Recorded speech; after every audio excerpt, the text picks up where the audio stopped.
Good morning, you're watching Businessworld Live. I'm Danny Laurel.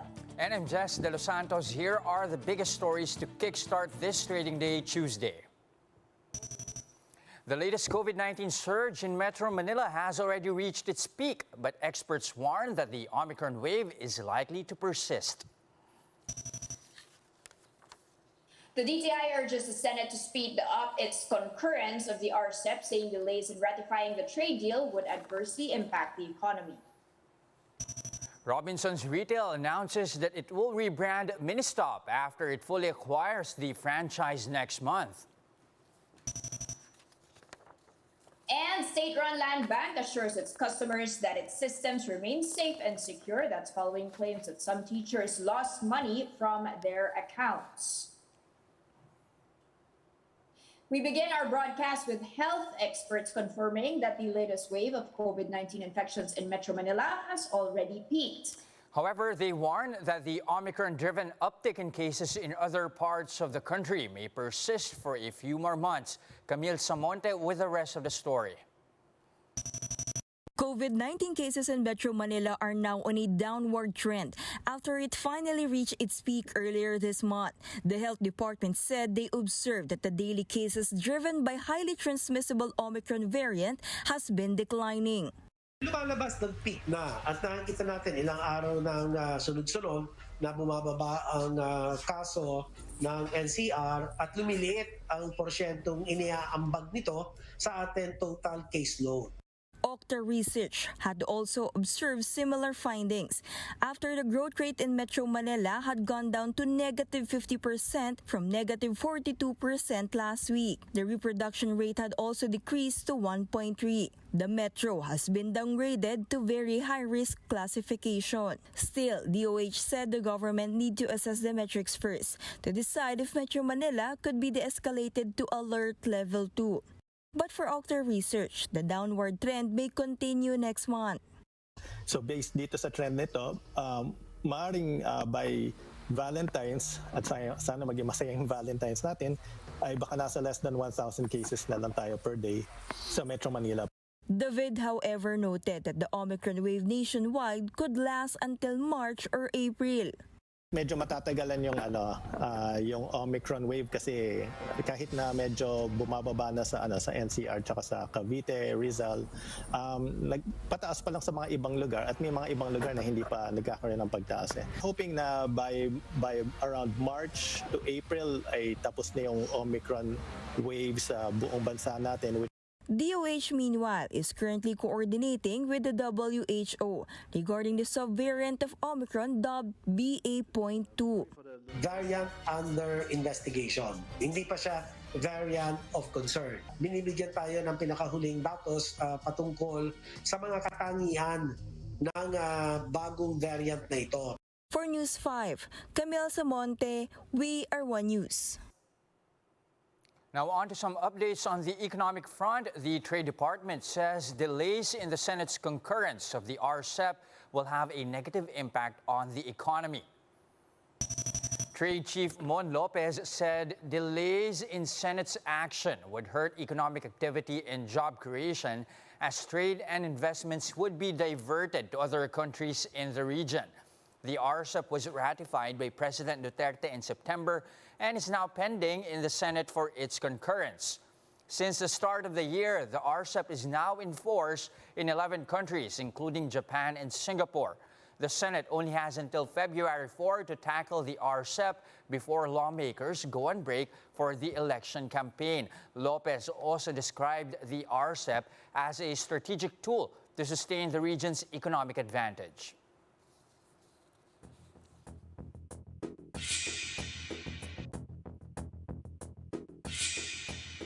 All right, Dan, volatility on Wall Street amid Fed policy concerns caused major swings in the S&P 500 overnight. What's the outlook for equities today?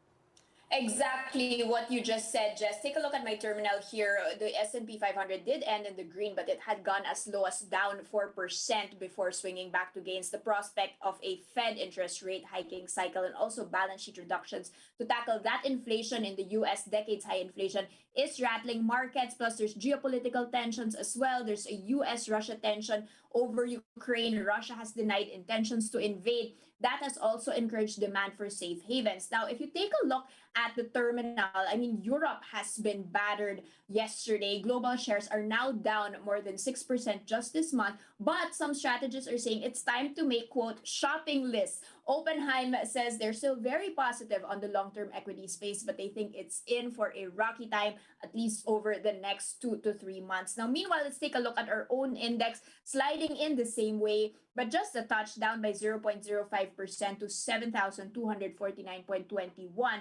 Still, we locally recorded our first foreign buying in 7 straight sessions on Monday. We had net purchases just shy of 118 million pesos despite closing in the red. Let's take a look at our big movers of the day here. We are 9 minutes into trade.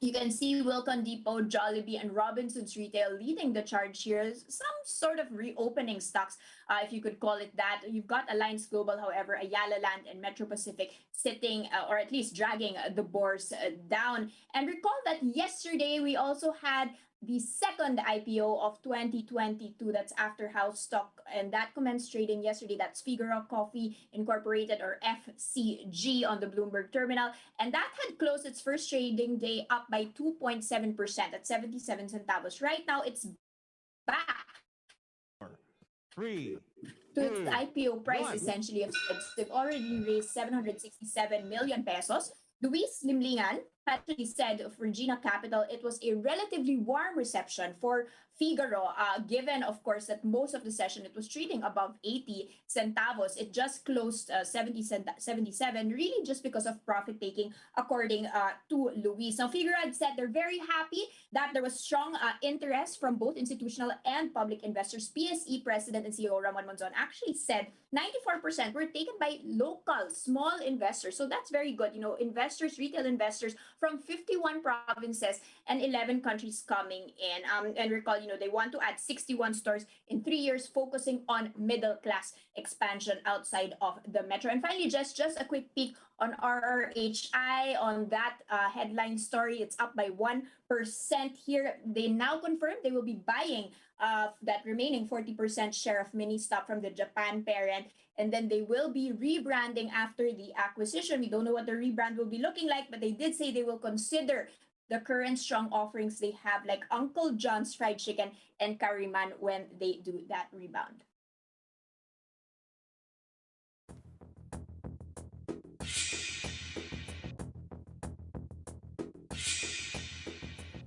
Now, is Indonesia's assurance of the resumption of coal exports in due time sparking any confidence for a country that's facing power threats? Now, for our guest this morning, it's high time to reduce our dependence on coal. We have on the show Philippine Chamber of Commerce and Industry President George Barcelon. Good morning once again, Sir George. Thank you for joining us. Morning, Jess. Morning, Dan. Okay, so first things first, what do you make of Indonesia's assurance here? That still pretty much hinges on when they can make domestic supply sufficient. Do you find any comfort in that?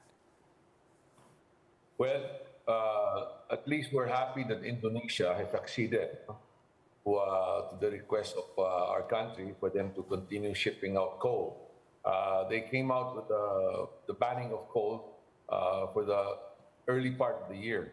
And we took note of that, and we immediately call on Senator Win Gatchalian, since he's the chairman of the Power Committee in the Senate. So we had a discussion about the precarious position of our country as far as coal and the energy long-term plan. We buy 90% of our coal from Indonesia, and it generates, as far as the power, the baseload coal-fire is about 60%. So we're in critical. The inventory of most of the baseload power generation using coal has about 30 to 40 days inventory. So the late development is from Secretary Mon Lopez that he has been able to get touch with one of the minister of Indonesia, and we are assured of continued supply of coal. Okay, so hoping that does happen, sir. But just based on the numbers here, our country, the Philippines, still has 60% of the energy mix in coal, of which 70% is imported, particularly from Indonesia. So if you do the math, it's 42% more or less reliance on Indonesian coal. Why is Right. this not worrying for you? Will this not have a long-term impact even if we do have short-term band-aid solutions? Oh yes, yes. We need to really have a long-term energy plan. Indonesia, have the past years. No, first they tried to limit export of nickel ore. They'd like to have process it for higher values. And same thing with coal. They're planning to use their coal to produce gas. No, and it's quite concerning because. Looking at the future, definitely they would gradually trend down the export of coal. They used to export about 700 million tons a year, but lately it came down, and I believe last year the data was about 400 million tons, and that over time would gradually still go down. We need to have renewable energy.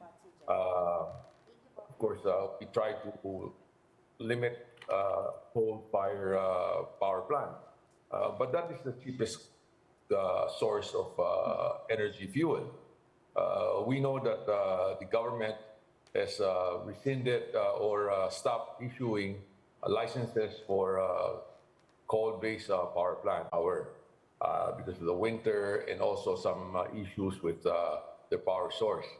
So these are all has trickle-down effect to our country. Although our consumption compared to the other countries, like China, the more developed countries, is not as big. But nevertheless, if any delay of shipment or spiking of cost, it will impact us. Lately, you notice our fuel prices on gasoline, diesel, and kerosene has gone up because oil price has gone up. As a whole, because of this energy concern, the lack of the need of more power in Europe, and has spiked up the cost of energy. And we have to be worried about that because that will increase our inflation, which if not properly controlled, no, maraming mga other negative effect to our economy. All right. Sir George, more to your point earlier that Indonesia has been cutting its export of coal in recent years. That begs the question, where else do we look for supply then? And what other suppliers do we have, and how much more expensive is it going to be? Yeah, we have other suppliers like Australia, okay, but the quality of coal is more on the manufacturing of involving the steel industries, higher grade. Of course, it's more expensive, but we do have to position ourselves, no, to have more sources rather than Indonesia alone. But moving forward, we really need to have a plan wherein the possibility of having nuclear power plant. This has been placed on the table. There are now a modular nuclear power plant that, from what I've heard, the experience of other countries has been quite positive. It's quite safe. Whether we can revive our nuclear power plant that was mothballed for the longest time, no? The Westinghouse technology. Having said that, I'm no expert in nuclear power, but what I know is Korea has 4 nuclear power plants using the same technology, and they have been running it well and safely. Well, knock on wood, and it's really it's timely for us to really take a look at how the long-term energy program for the country. Sir, you mentioned earlier po that coal is still the cheapest source. Does that remain to be the case? Because we have a lot of energy players pushing and saying, you know what, renewable energy is now more economical. There's no excuse Well, for us to be tapping into these the sources. yeah, the renewable energy that we have right now, no? It's over the years it's gone up 20 odd percent. No? But you remember all the solar energy and the wind energy, they're subsidized with FIT 1, FIT 2, I think the last one was FIT 3. And those are subsidized. Those are subsidized by the consumer. The cost of energy that is produced through the alternative sources, it cannot compete. It's really much higher. Although the technology has improved quite a lot over the past decade, but it's still high. If we did not subsidize them, subsidize these companies for this, they may not be able to compete on equal footing with coal or fossil fuel. Okay. Sir, ultimately, do you think that consumers are going to be affected by this shortage of coal? Power prices are going to Yes, I down. would think. Yes, I would think so. As I mentioned earlier, we had the recent fuel adjustment on gasoline, diesel, and it's not far-fetched that down the line, the power of the energy, power, electricity, would go up. We're just hoping that it will not go up too high, that the industry would be negatively affected. Now, Sir George, I also went through your report earlier suggesting a government-to-government approach here when it comes to procurement, like what was done in the 70s and in the early 2000s. What do you suggest that we put on the table now? We do have a government-to-government arrangement with Indonesia. This was discussed during our meeting with Senator Win Gatchalian. This was way back in the 70s during the administration of Ferdinand Marcos, President Marcos, wherein there was a trade between Indonesia and Philippines. We were ahead in geothermal at that time. We had the technology. And Indonesia wanted to put up a geothermal power plant. So in exchange for that, they assured the Philippines must be revived. It was signed before with there was an agreement with PNOC, and I believe Secretary of Energy, Secretary Cusi, is looking into that. As a matter of fact, we have some stakeholders already has gotten in touch with Secretary Cusi on the revival of this G2G. Okay. Sir, to what extent is diversification of the power supply or the move to renewables feasible at this point? Because it's energy security versus renewable energy. And there is, of course, the possibility of yellow and red alert. Yeah, that is an ongoing process. No? The energy mix is an ongoing process. Depends on our resources. We have I think a couple of hydro power generating plants in the pipeline. Okay, and these are not big, but any additional sources, to the grid would be welcome. Just for your information, the first week of January, at least in northern Luzon, we got a yellow alert. What it means is that the reserve power that we have is very marginal. In case something goes wrong, we would have a bout of brownouts. Luckily, it did not happen. But what is of concern is that our backup, is not that is really critical. That does not allow us the resiliency. If one of the plant needs to be maintained or something happen, we might have a brownout regime again. So that would be really bad for the industry per se. Now, more to that point, Sir George, I mean, looking at the situation now, it seems like we've created the perfect storm here. Again, you have Indonesia's coal exports ban. You also have a thinning supply for the summer, owing to the fact as well that Malampaya sources are already somewhat depleted. Businesses as well recovering. What contingency measures should government put in place for the next few months, especially with election season coming up? Yeah, we need to immediately address and get the assurance of the supply of coal. That is the important thing that we need to do now. And then during the summertime, there's a spiking also of the demand for energy. You know, when it's hot, people turn on their air condition, all of this, and then that requires more power. So first priority is make sure that we have the coal supply.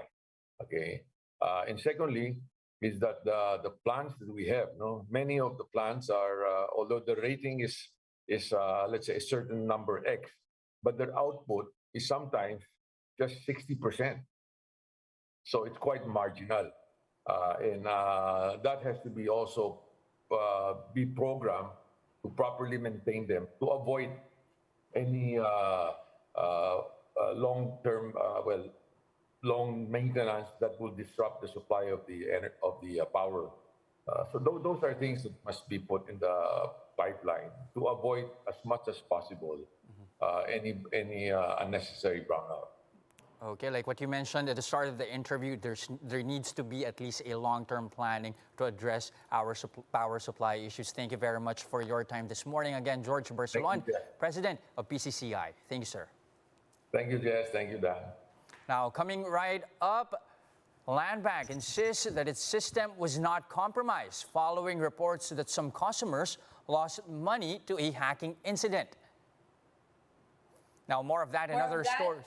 When Businessworld Live returns, stay with us.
And you're still watching Business World Live here on One News. I'm Jess De Los Santos. And I'm Danny Laurel.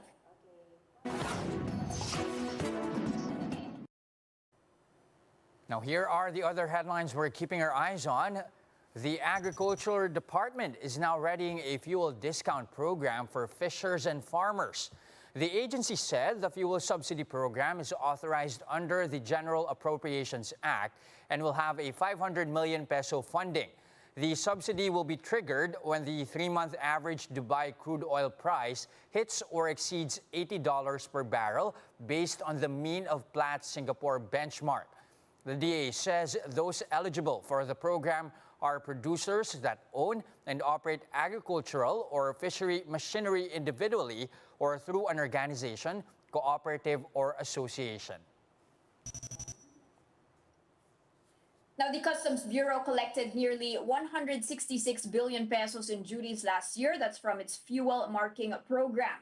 Now, that represents over 17 billion liters of gasoline, diesel, and kerosene. Customs says it intercepted nearly 87,000 liters of smuggled diesel and kerosene last year, along with 2 tanker trucks containing unmarked fuel valued at 7.4 million pesos. The Bureau says it also plans to donate 6,000 liters of unmarked fuel to the Coast Guard for use in anti-smuggling operations. The SEC will be tapping crowdfunding portals to target companies of various sizes. That's amid its plan to list as many as 888 companies in the capital markets by 2024. The Finance Department says that over the next 2 years, the Commission will access crowdfunding portal to target MSMEs, large firms, and companies with franchises. The country currently has 274 publicly listed companies. Another 3 are waiting to be listed, while 3 more have pending applications this year.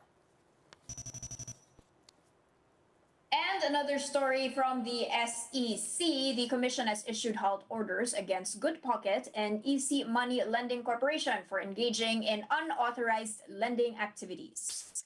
The regulator said it received complaints about the 2 entities' unfair collection processes. This includes posting libelous statements against borrowers on social media pages and sending similar statements to their borrowers' contacts. Neither Good Pocket nor Easy Money Lending is registered with the Commission as a corporation. Now, most Filipinos want a hybrid or remote work setup. That's according to the results of the 2022 survey conducted by local SaaS company Sprout Solutions.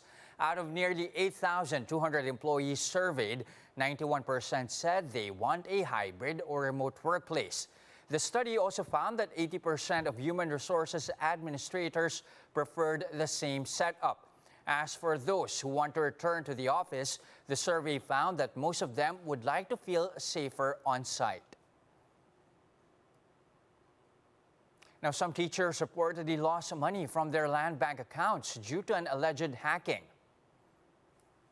But the government-owned bank insists their system was not compromised. They say the teachers were victims of a phishing scam. Marlene Alcaide with the report. Teacher William Montecalvo received messages in the wee hours of November 3 last year. These are messages from his bank sending one sa guardia na tignan yung account ko kasi nauubos parang may nag-hack. Bumalik yung guard, sabi nung guard sa akin, "Sir, huwag kayong mag-alala, naka-hold ang account nyo, naka-hold, andun pa yung pera." Yun ang word niya, yun ang word ng guard. "Balik na lang daw po kayo bukas." Pagdating ko roon, yun, sinabi sa akin na nag-push through daw yung transaction at nakuha na yung pera. Montecalvo explained that he never used the one-time password he received. He says he doesn't even know that he can transfer money online. He just uses the app to check his savings. In a letter from the bank which is showed to News 5, the bank said alleged unauthorized transactions was performed using a valid online username and password. The bank also said that they cannot act on his request to return the missing funds. Nakailang balik ako dun sa nila. Hanggang sa yun, nag-release sila ng resolution na katatanggap ko lang noong Friday. Doon sa resolution na yun, hindi raw nila ibabalik yung pera ko dahil valid yung transaction dahil may OTP. But he wants to agree to reinvestigate his case. Masamang hulog po. Yung pera ho na yan, naipon yan dahil nagtitipid kami. Ordinaryong teacher lang naman ako. Naipon po yan. Allowance at ang wini-withdraw ko lang sa account na yan is yung budget na binibigay ko sa wife ko. Kaya nakaipon ako ng ganyan. Mabalik lang sana yung pera ko. Crisanto Cruz had the same experience. It was already too late when he realized that his savings, including his December bonus and benefits, were all gone. They are just some of the more or less 50